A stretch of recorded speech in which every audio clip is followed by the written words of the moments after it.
Eu gostaria então que você, abrindo a sua Bíblia em Daniel capítulo 7, em pé, vamos ler esse texto da palavra de Deus.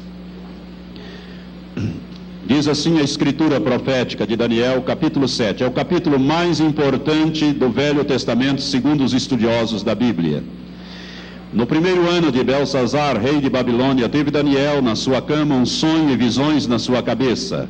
Então escreveu o sonho e relatou a suma das coisas. Falou Daniel e disse: eu estava olhando numa visão noturna, e eis que os quatro ventos do céu agitavam o mar grande. O mar grande aqui é o mar Mediterrâneo. E quatro grandes animais, diferentes uns dos outros, subiam do mar. O primeiro era como leão, e tinha asas de águia. Enquanto eu olhava, foram-lhe arrancadas asas, e foi levantado da terra, e posto em 2 pés como de homem, e foi-lhe dado um coração de homem. Este primeiro símbolo do leão aqui refere-se ao Império Babilônico, e este que foi levantado da terra e posto em pé como um homem é o primeiro rei Nabucodonosor, que teve uma transformação na sua vida. Continuei olhando, diz o versículo 5, e eis aqui o segundo animal, semelhante a um urso, o qual se levantou de um lado, tendo na boca 3 costelas entre os seus dentes, e foi-lhe dito assim: levanta-te, devora muita carne. Esse segundo animal aqui é o símbolo do Império Medo-Persa, e o fato de ser levantado de um lado, a Média levantou o primeiro, e essas 3 costelas na boca desse urso, símbolo do Império Medo-Persa, significam as 3 primeiras conquistas: o Egito, a Líbia e a Babilônia. Essas são representadas aqui pelas 3 costelas. Versículo 6. Depois disso continuei olhando, e eis aqui outro, semelhante a um leopardo, e tinha nas costas 4 asas de ave.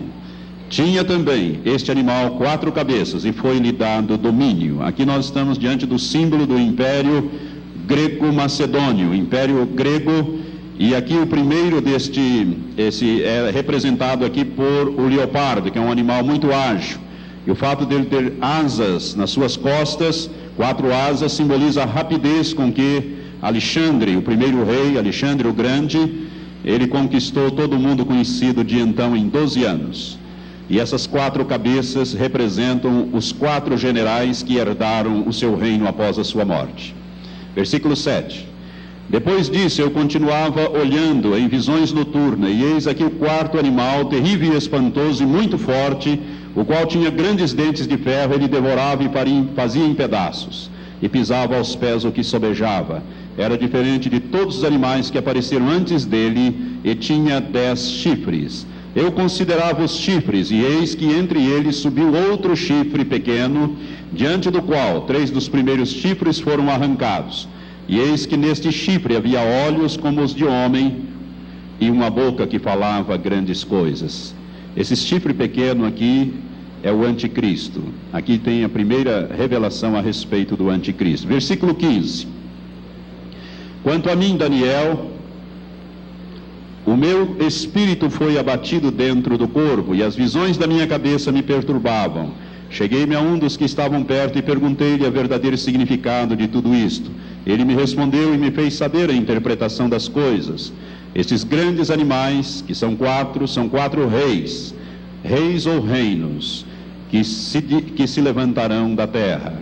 Mas os santos do Altíssimo receberão o reino e o possuirão para todo sempre, sim, para todo sempre. Então tive desejo de conhecer a verdade a respeito do 4º animal, que era diferente de todos os outros, sob modo terrível, com dentes de ferro e unhas de bronze, o qual devorava, fazia em pedaços e pisava aos pés o que sobrava. E também a respeito dos 10 chifres que ele tinha na cabeça, e do outro que subiu, diante do qual caíram 3, isto é, daquele chifre que tinha olhos e uma boca que falava grandes coisas, e parecia ser mais robusto do que os seus companheiros. Enquanto eu olhava, eis que o mesmo chifre que fazia guerra contra os santos e prevalecia contra eles, até que veio o ancião de dias e foi executado o juízo a favor dos santos do Altíssimo, e chegou o tempo em que os santos possuíram o reino. Assim me disse ele: o 4º animal será um 4º reino na terra, o qual será diferente de todos os reinos, devorará a terra e a pisará aos pés e a fará em pedaços. Aqui nós estamos diante do Império Romano. Esse quarto animal é simbolizado, é o símbolo do Império Romano. Versículo 24. Quanto aos 10 chifres daquele mesmo reino, isto é, do Império Romano, se levantarão 10 reis ou reinos, e depois deles, depois dos 10, se levantará outro, o qual será diferente dos primeiros e abaterá 3 reis ou reinos. Este que vai se levantar depois é o Anticristo. Versículo 25. Proferirá palavras contra o Altíssimo e consumirá os santos do Altíssimo. Cuidará em mudar os tempos e a lei. Os santos lhe serão entregues na mão por um tempo e tempos e metade de um tempo. Esta é a forma hebraica de dizer 3 anos e meio. Um tempo é 1 ano, tempos é 2 anos e metade de um tempo é meio ano, 3 anos e meio. Versículo 26. Mas o tribunal se assentará em juízo, ele tirará o domínio para o destruir e para o desfazer até o fim.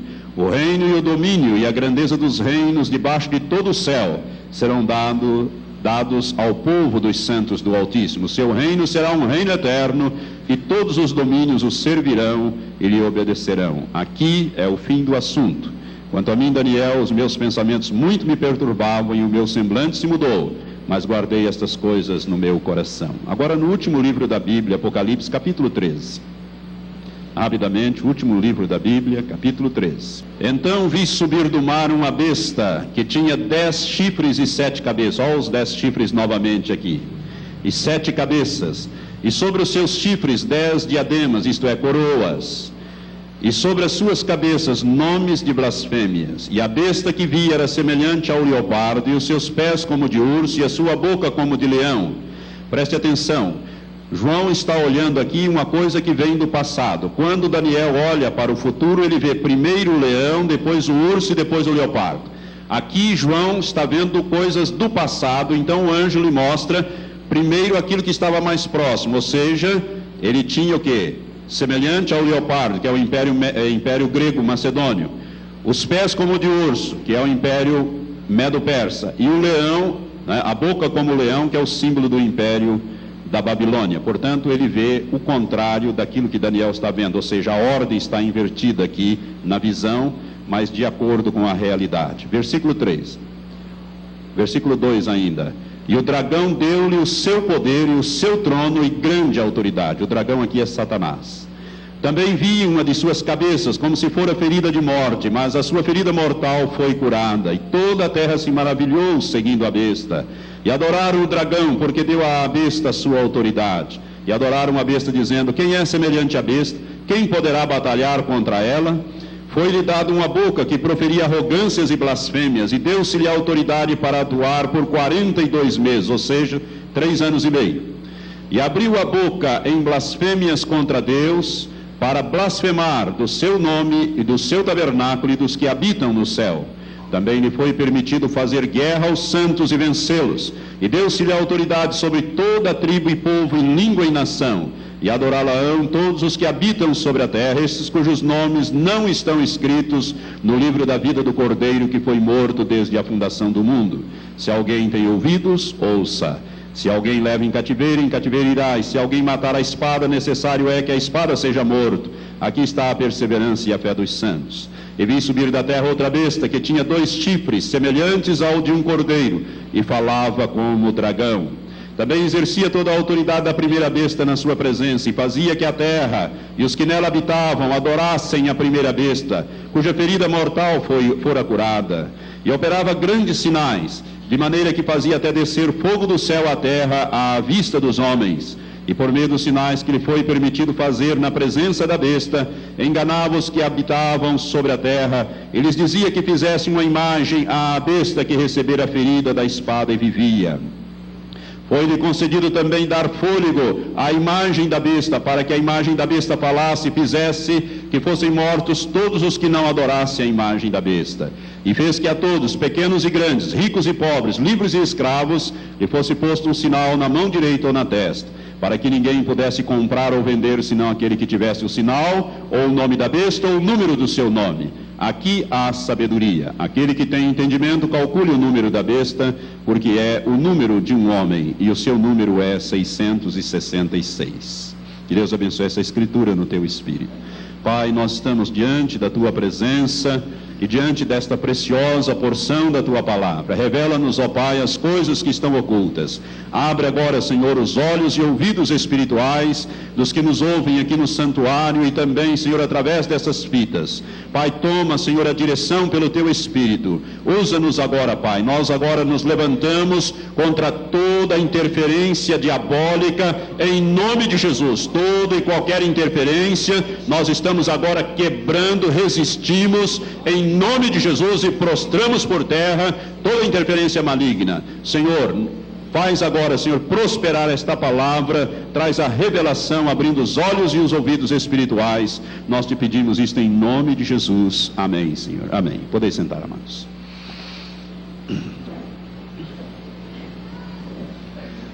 Você orou por essas ministrações? Nós estamos tendo resistências espirituais, irmãos. Inclusive a transmissão do rádio não está sendo feita. Justamente na hora, Satanás se levanta. Então esteja intercedendo para que Deus possa te dar o entendimento da sua palavra nesta noite. Vamos falar então sobre o anticristo.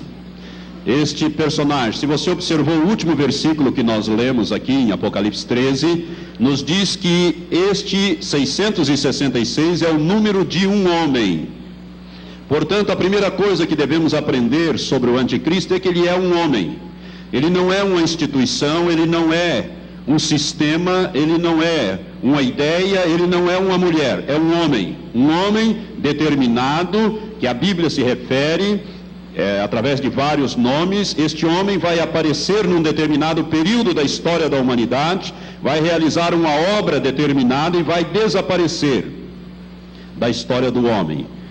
Este é um homem especial, é o filho de Satanás, é aquele que se opõe e se levanta contra Deus e contra o seu ungido, o Senhor Jesus Cristo. Nós então, com esta afirmação de que o anticristo é um homem, nós queremos então meditar algumas coisas a respeito deste personagem.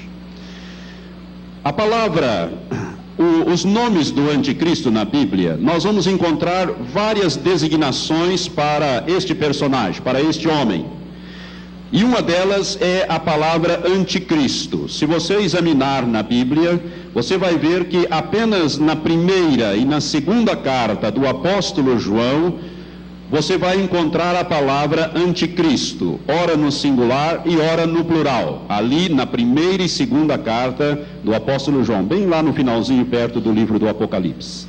Você não vai encontrar em nenhuma outra parte da Bíblia este nome anticristo. E ali é encontrado no plural porque, na verdade, eles são dois. Um é o próprio anticristo, ou o anticristo propriamente dito, e o outro, que a Bíblia chama de segunda besta, é o falso profeta, que também é um anticristo, no sentido de que ele se opõe a Cristo.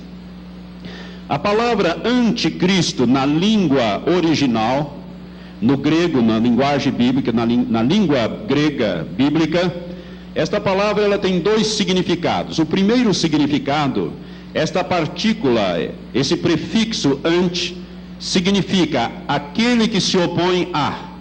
No caso, o anticristo é aquele que se opõe a Cristo, ao verdadeiro Cristo, ao verdadeiro Messias, a Jesus de Nazaré.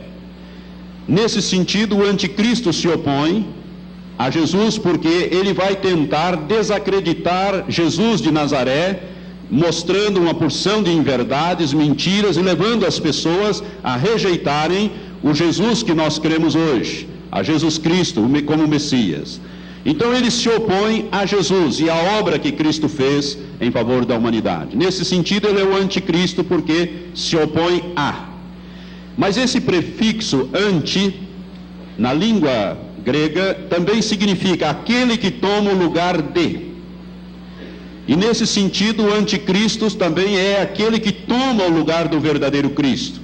É por isso que Jesus disse aos judeus, líderes religiosos dos seus dias, e está registrado lá em João capítulo 5, versículo 43, Jesus disse: eu vim em nome de meu Pai e vós não me recebestes, ou não me aceitastes. Se outro vier em seu próprio nome, a este recebereis. Jesus estava se referindo que o anticristo seria aceito pelos judeus como se fosse o Cristo. e nesse sentido ele tomará o lugar de Cristo no coração dos judeus. Os judeus vão fazer uma aliança com ele.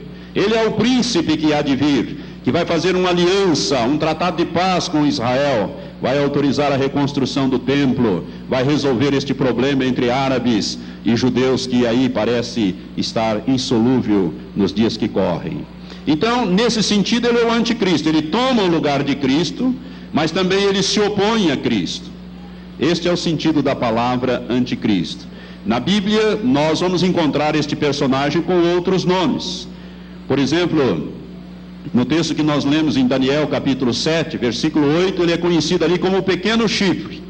Aquele pequeno chifre que tem bocas, olhos, é diferente de todos os demais, e que fala coisas arrogantes, blasfêmias contra Deus, faz guerra aos santos. Esses santos são os santos que ficaram para trás no arrebatamento, que vão ter que enfrentar o anticristo. O anticristo vai fazer guerra a esta igreja que não se preparou para o arrebatamento, que ficou para trás, vai fazer guerra, vai vencê-los, vai matá-los.